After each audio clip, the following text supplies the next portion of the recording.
welcome to Turn the Page, the official podcast of the Syosset Public Library.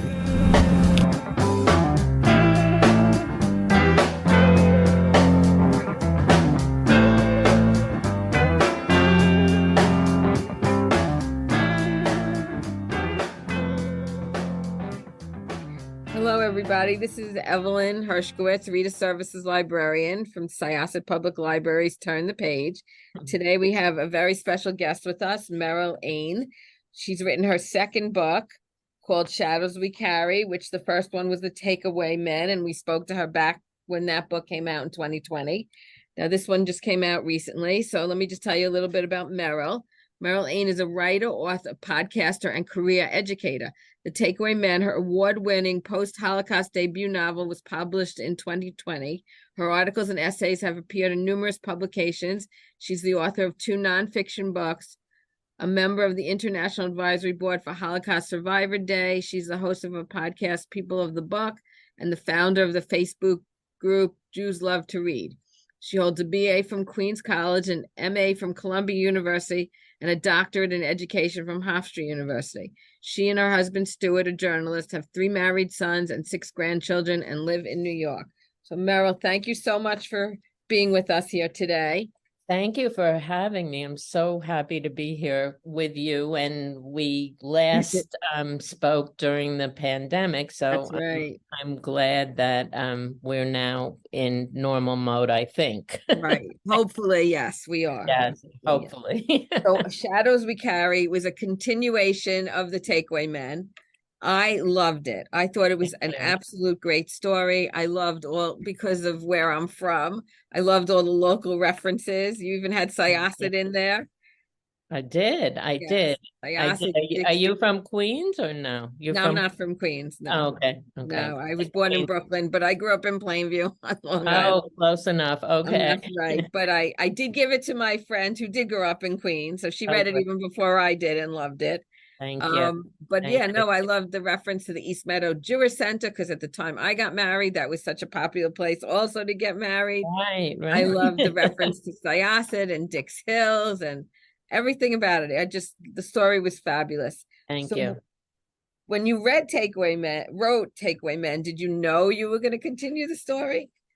Well, that's a really interesting question. I did not intend to end The Takeaway Men where I did. I really wanted to take it into the 60s and 70s. And my husband, Stuart, who is a journalist and my muse and editor, particularly with commas, he's very good. He's very good with commas. So he read every chapter. After I finished it, I showed it to him and he weighed in on it. And when I showed him what became the last chapter, I did not expect it. I was going to go on. And he said to me, "This is the end of the book." And I said, "No, it's not the end of the book." And he said, "Trust me, it's the end of the book." And I thought about it. And honestly, I was happy to be finished with it. But I really felt that I had so much more to say. And interestingly, many readers had a reaction to it. Some of them were very polite and lovely, and they said, "We love the book. We want a sequel. What happens to the girls?" And some of them said, "You left us hanging, okay. How dare you?" So I knew that I had a lot more to say. So it ended up being 2 books, and that's great. No more? You're not going to continue with them? Well, people ask me, they want a trilogy. I gave it some thought. I'm thinking about it. I may do that at some point. Right now, I'm sort of trying to work on something else. So I may, though. I think JoJo and Bronca have a lot more to let us know about their lives. I really do. I really do. I like that, what you did with them, and how I don't want to give anything away, but you know what? Let's tell everybody what the book's about. We haven't even done that yet. Okay. So, as you said, so the book really begins in in the late 60s, and the bulk of it takes place during the 70s, and it goes into the early 80s. The girls are students at Queens College when the book begins, and I don't think I'm giving too much away. Jojo finds herself with an unplanned pregnancy. This is in the years before Roe v. Wade became the law of the land. It wasn't upheld by the Supreme Court until 1973. And of course, we know that it was overturned in 2022. So she is in this 4-year period where abortions are illegal. So I'm not giving anything away. She has to grapple with that. At the same time, Branca has her heart set on becoming a journalist, and she faces sex discrimination, both applying to journalism school and in the field, because that was what it was like during that time. And as we know, it changed over time, as did the whole struggle for women's rights, except for the recent history. Right. So they have other people. There's, as we know, for those of us who read the first book, and again, you don't have to read the first book to enjoy this. Some people have told me they've read it as a standalone, but I mean, I don't think it hurts. But anyway, Right. their children, their parents were in the Holocaust, and their father in particular still bears the scars. So that plays itself out. In Shadows We Carry, there's also a former Nazi who was actually in the He was in takeaway. the first book too, He yes. was in the first book, but he becomes more of a character in this book as his story plays out. And his son, who happens to be a friend and colleague of Branca, who doesn't know this about his father and finds it out, and we see what the repercussions are. And then finally, I want to mention there is a Catholic priest with very conflicting roots. He loves the church. He loves being Catholic. He's got an important role in the Diocese of Long Island. But he finds out on his mother's deathbed that he was actually born to a Jewish couple in Poland during the Holocaust, who gave him to this Catholic family for safekeeping, and they perished. So the story is basically about these people and the impact of not only the times, but of their roots and their family background, and how that affects them. It's so wonderful. It was such a wonderfully told story. I absolutely loved it. Thank you. You're very welcome. Now, I have questions that I I read this. How did you research all this? Especially what happened out in Yaphank. That is true? Mhm. I was shocked by that. I knew nothing about that. Yeah, that is true. I knew that there was some Nazi enclave there, but in terms of research, I think I probably told you this for the takeaway men. I have been, I don't like to use the word obsessed, but that's drawn to the study of the Holocaust ever since I read the Diary of Anne Frank in the 6th grade. I later became a history teacher. So I have really I love doing research. I think maybe I love it as much or more than the writing. So I'm always researching everything. We turn on Netflix or Amazon Prime. I asked my husband to find a World War II movie. I just can't stop doing it. So I'm always researching it, and I continued to research as I did this book. I had heard about the enclave in Yaphank.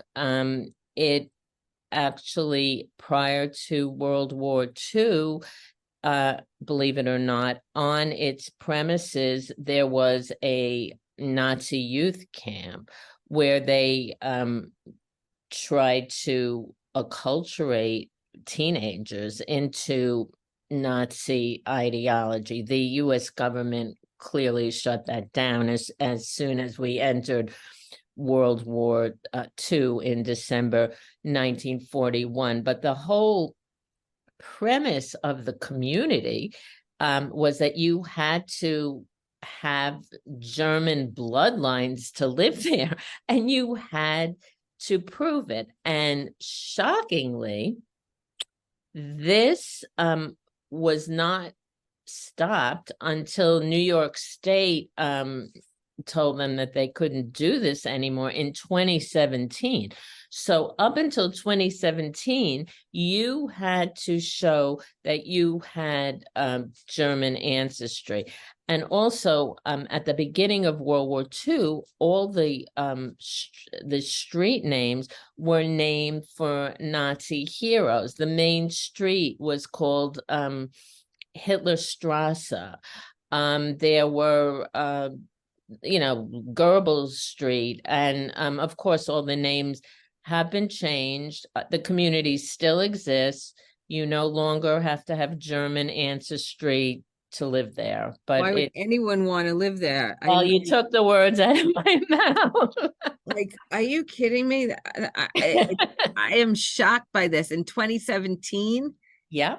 Wow, that's just a couple wanted to move in there, and they challenged it, and they had to let them move in. But I don't know why anybody would want to live there. I agree with you totally. That's just unbelievable. That's like completely shocking. I have to look that up because I can't even believe that existed all No, these years. it is, and it was written up in Newsday and other places. Yeah. Mm-hmm. That's like incredible, shocking, horrible is what it really is. It's absolutely horrible that something like that could continue. Oh my gosh. So is this based on any truth that is it based on your family or anything to do with your family at all? Which, the whole book or The whole or book, yeah. The whole book. Well, first of all, I should say, okay, what is true is I did grow up in Queens. I did go to Queens College. I had a short stint as a journalist. Well, it wasn't a short stint, it was a stint. I did write a cooking column, but I knew how to cook. I did know how to cook. But other than that, I mean, it's really funny. People think, oh, it's my Right. I should say also, I am not the child of Holocaust survivors. Okay. And I have grappled with this question of, the Holocaust, whose story is it to tell? And I've come down on it's everybody's story to tell, but you've Right. got to really be meticulous in your research. So I'm not the child of a Holocaust survivor. Both my parents were actually in the U.S. Army. Oh, okay. During World War II. It's funny because someone who grew up in my neighborhood called me, and she said to me, Meryl, is it true that the guy who worked in the kosher deli was a former Nazi? Oh, that's made up. Okay. So, it's made up. It's a lot of it is made up, but the history is accurate, and the things that happened could have happened to somebody during those times. Wow. You have to have a lot of imagination also. That's great. And you know what? You're right. It's everybody's story to tell, because if people don't tell it, it's going to go away. And there are people who actually think that the Holocaust didn't happen. And there's probably people in other parts of the country, not here on Long Island, hopefully, but other parts of the country, because we do have such a high concentration of Jewish people living here, but other parts of the country who don't have Jews probably don't even know about the Holocaust. So it is everybody's story to tell. So And thank it's you for telling it. and there are also Holocaust deniers out there, Mhm. unfortunately. Right. Well, look at what they're doing in Florida. They're denying that there was slavery.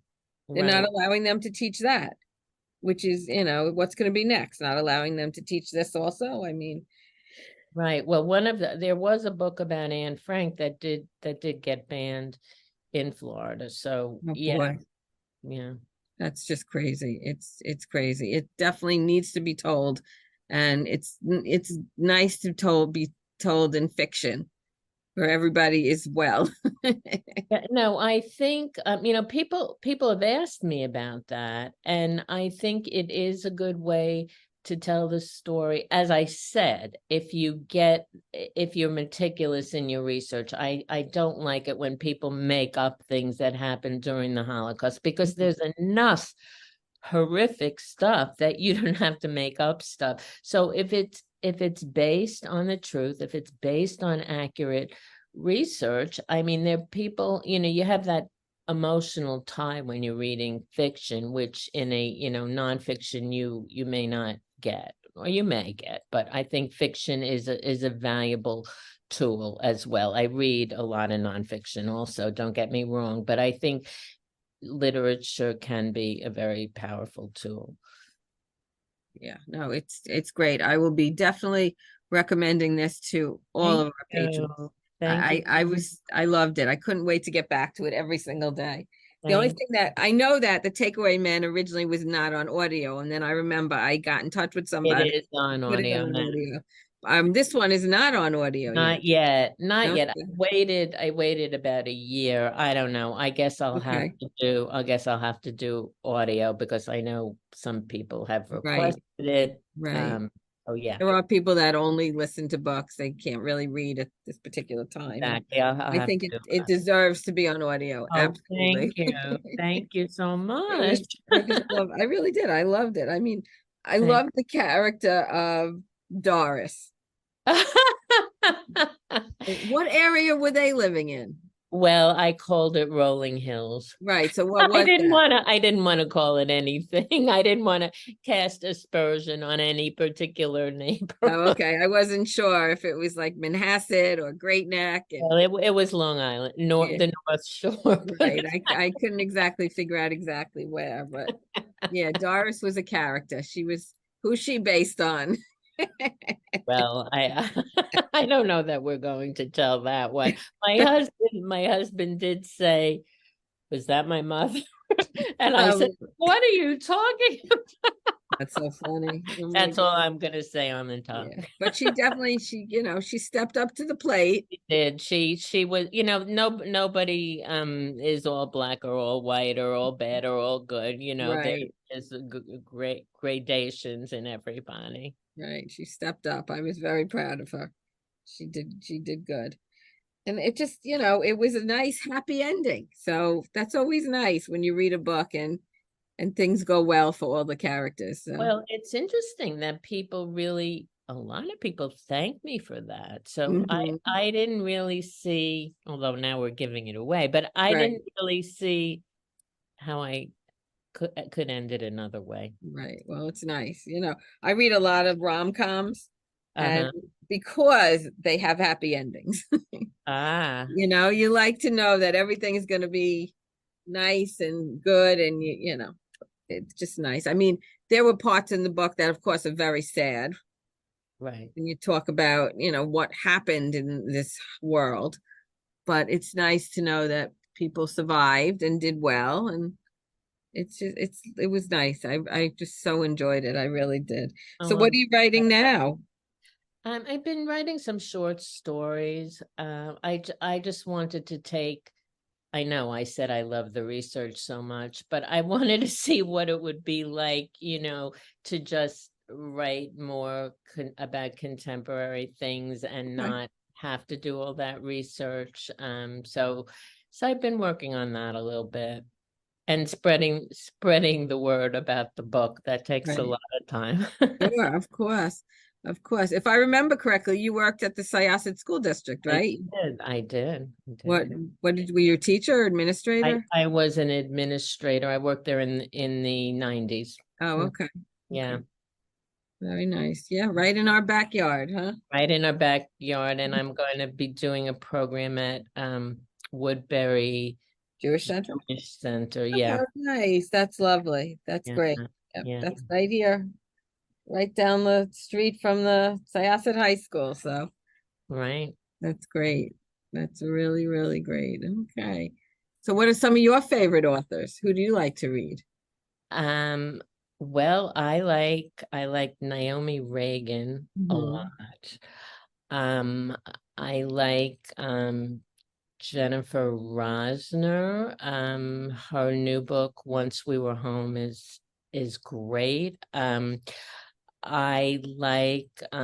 just read a book, not just read it, I read it during the last year, but it really stayed with me. It was a 2014 book by Susan Jane Gilman called The Ice Cream Queen of Orchard Street. Are you familiar Mhm. with that? Uh-huh.